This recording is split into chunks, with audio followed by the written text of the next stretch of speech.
हाँ जी, तो जो मैं एक एक्स्ट्रा चीज आपको करवाने वाला हूँ वो ये करवाने वाला हूँ, firm is price taker.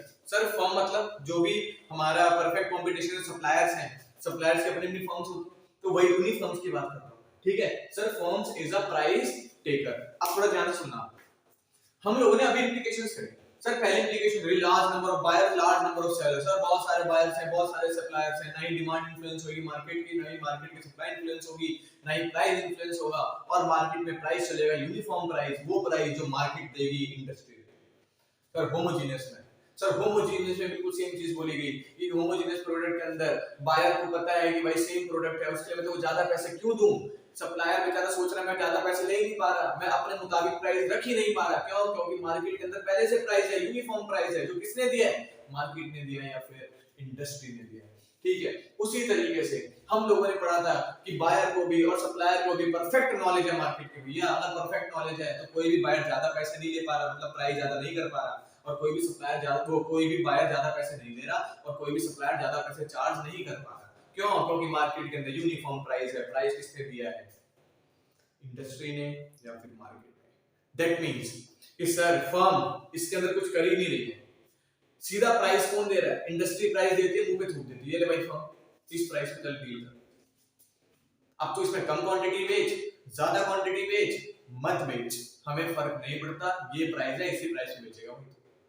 I hope हमें ये चीजें समझ में आ रही है। तो उसी चीज को हम क्या बोलते हैं? Firm is a price taker. देखो सर प्राइस टेकर मींस कोई एक इकलौती फर्म के पास कोई ऑप्शन ही नहीं बचा। सर एक इकलौती फर्म क्या करे? फर्म क्या करे? कुछ नहीं कर पा रही, वो वही प्राइस ले रही है, उसी प्राइस पे अपने प्रोडक्ट को बेच रही है जो प्राइस इंडस्ट्री ने दिया है। वो कुछ कर ही नहीं पा रही। हमने सारी चीजें पढ़ के देख ली है, सर वो कुछ नहीं कर पा रही, इसीलिए उस प्राइस पे बेच रही है जो प्राइस इंडस्ट्री ने दिया। अब इंडस्ट्री कैसे प्राइस देती है? ये थोड़ी करती है जमा घटा प्लस माइनस, वो देखती है जहां पर डिमांड सप्लाई के बराबर होगी, जहां पर डिमांड कर सप्लाई कर को इंटरसेक्ट करेगा, जहां पर डिमांड सप्लाई के बराबर होगी, उस वाली पॉइंट पे जो प्राइस होगा यही प्राइस इंडस्ट्री दे देगी किसको? फर्म को। अब वही प्राइस चलेगा कांस्टेंट, चाहे आप इतनी क्वांटिटीज बेचो, चाहे आप इतनी क्वांटिटीज बेचो, चाहे आप इतनी क्वांटिटीज। इसीलिए यहाँ पे लिखा हुआ है इंडस्ट्री प्राइस मेकर है। और प्राइस कैसे पता लगाती है? सर डिमांड और सप्लाई। इन डिमांड और सप्लाई को बोलते हैं मार्केट फोर्स।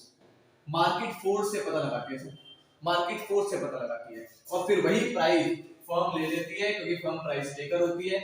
वहां पर उसका फर्म का एवरेज रेवेन्यू उसके मार्जिनल रेवेन्यू के बराबर भी होता है। याद करो आप लोगों ने कहा था when price constant revenue percent, और प्राइस कांस्टेंट ही कब होता है? परफेक्ट कंपटीशन में।